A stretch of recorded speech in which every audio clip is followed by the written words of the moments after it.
Hi. Hi, everyone. Hi, everyone. Welcome back to our Friday videos. As always on Friday, we have our counting collection. So today for our number talk, we are going to be looking at an image of a collection, and we can see the image here. Does anyone know what this image is of? Mr. Rosales? Easter eggs. Yes, this is an image of Yay. Easter eggs because this coming Sunday is Easter, and so I thought we'd use this time to really count a collection of Easter eggs. So here we have an image of differently decorated Easter eggs, and I just wanted us together as a team to figure out how we can count this collection, because it seems like it could be really daunting. And when we count collections, we want to create groups that make it easier for us and more efficient for us to count. And remember, we're talking about efficiency, and efficiency means to do something correct, but also to do it quickly, not to waste a lot of time counting one by one, but to create groups so that it's quicker for us to count, and we can practice skip counting by new numbers. So right now, teachers, I want you to think of a way that we can group these eggs to make an efficient way to count. So when you have an idea of how we can group the eggs, can you please put a thumb up? And remember, friends, at home, you can always pause the video if you need more think time. Miss T, what's one way we can count this collection? This might be a little bit different because I'm not used to counting this way, but I wanted to try something new. So I actually grouped them by fours, and I did it by the two. So if I were to draw it for you, it would be like a group of four like this. Ooh, I was thinking the same thing when you said a group of four and differently. So we can either count them like this, right? Just like Miss T. And then I went down the column. Okay, down the column. Remember, columns go up and down, rows go from left to right or right to left. Ms. Rosales, do you think that this would be an efficient way to count? It is one way you can do it. I'm not sure if it's efficient. Okay. So we'll try this way today, and then maybe another day we can try a different way, a way that maybe Ms. Rosales might like to count. So we're going to count by groups of four, going down the row, down the columns. So we have another group of four. We want to make sure that all of our groups are even. That means they all have the same number in them.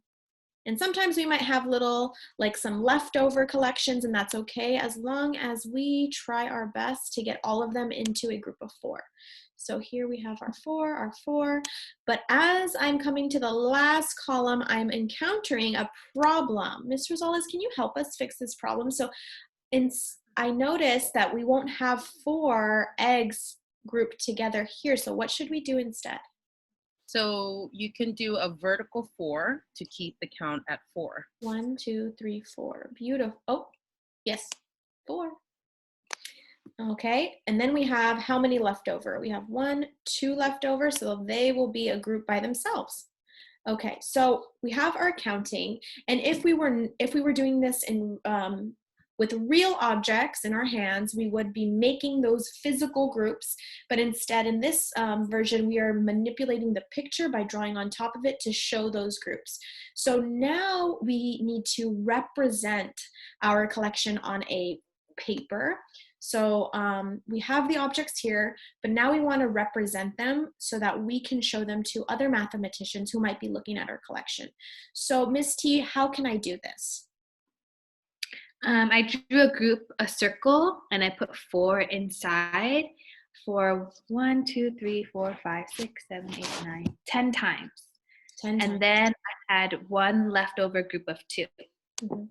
And in my classroom, what we like to do is really make sure that we show exactly how we counted. So it would be a replica or a copy of what we have here. So in the first row, it would be 1, 2, 3, 3 groups on the first row, and then 3 more groups on the bottom row to show this the middle row. So 3 more groups, because I want to show exactly how I counted.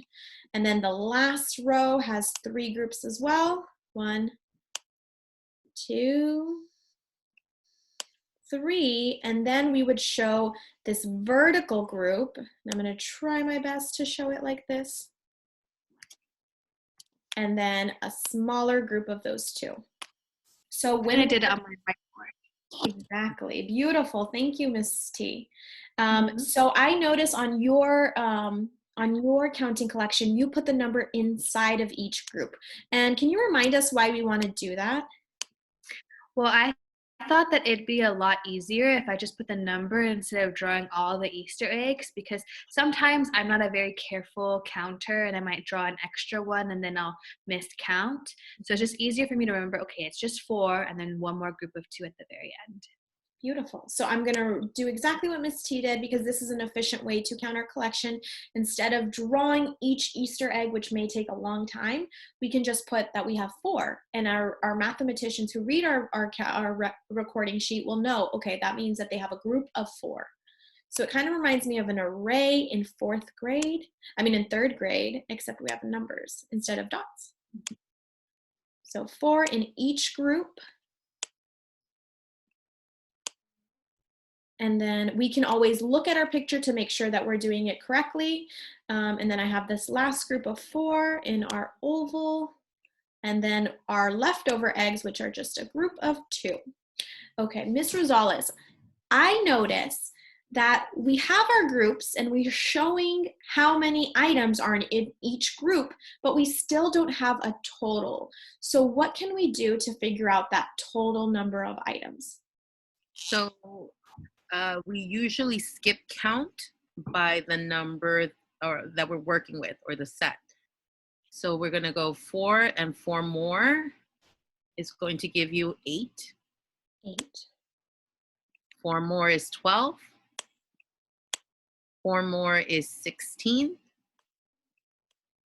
4 more is 20. Oopsie. See, I was going to put 18 because I got confused. So one strategy you can use if you're not as fluent with your skip counting by 4s like Ms. Rosales is, you can count on your fingers to help you. So I know that from 16, and then if I add 4 more, 16, 17, 18, 19, 20, right? And then 20 plus 4 more. And then I started to see a pattern there. Ooh, what pattern did you see? The ones staying the same. So you go now from 4 to 28. And then 10 and 10 more would be 32. Sorry, 4 more. 4 more. But you see how the 2 stay the same there? Yeah. And 36. Oh, I see. Right here with the 16, and then we just add 4 more, and that's 36. And then we need to go up to this 4 here. And then so 36 plus 4 more, we see it here from the 16 and 20. I can guess that it might go up to 40. Yes. Let's see, 36, 37, 38, 39, 40. Yes, I was correct. So 40 here. And then 40 plus 2 more, 42. So our total would be 42 Easter eggs in our collection. But I'm not done yet. What am I missing, teachers? Your equation.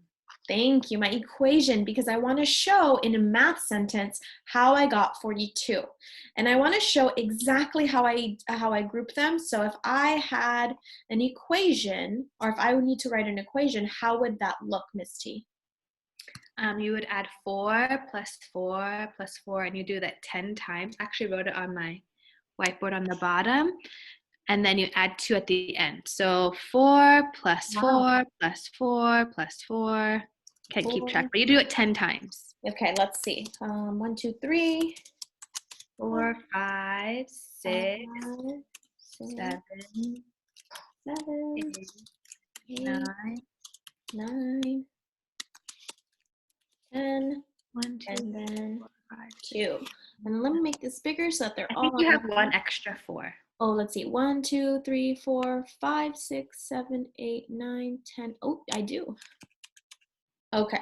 So now I have 10 groups of 4, and plus the 2 more, and that gave us 42. And what's another way we can write this number sentence, Ms. Rosales? Sure. So a simplified version, I don't know if you want to do higher thinking, or did you just want to regroup them? We can do higher thinking because that would be a great challenge. So in 3rd grade, when we start seeing multiplication, we talk about multiplication in groups. Can you elaborate more on that, Ms. Rosales? So when you're looking at a repeated set, you're seeing multiples of the same set or the same number. And so then you think about how many groups of the same set you have, and that becomes your multiplication equation. Mm-hmm. So in this case, we're noticing that there's 3, 6, 9, 10 sets of 4. So it's 10 times 4. So then the 10 means how many groups we have, right? Mm-hmm. 10 groups, 1, 2, 3, 4, 5, 6, 7, 8, 9, 10 groups of 4. And then plus 2 more. And we want to put our multiplication into an equation so that we know that those go together. We describe right? One set, yes. And if you wanted to take it further, we would say there's one group of 2. 1 times 2. Ooh, yeah, we could do that. So it could also look like one equation of 10 groups of 10 groups of 4 plus 1 group of 2. Bingo. Equals 42. So these are some higher thinking equations or number sentences that will get us ready to thinking about groups in terms of multiplication. So today is our counting collections day. So I will be uploading a counting collection sheet for you. So remember, you can use an image maybe you found online, or maybe you have objects laying around your house like coins, beans, beads, toys, cars, anything that you have a lot of, Pokemon cards. You can create a collection using those items. And I really want to see all of your beautiful counting collections. I've seen some already, and I'm just so happy to see how different ways we can count them. Make sure to challenge yourself into thinking about different ways we can group our collections, because we really want to get familiar with different skip counting methods. So have fun at home, and remember, challenge yourself. We have a lot of time indoors, so especially because it's raining.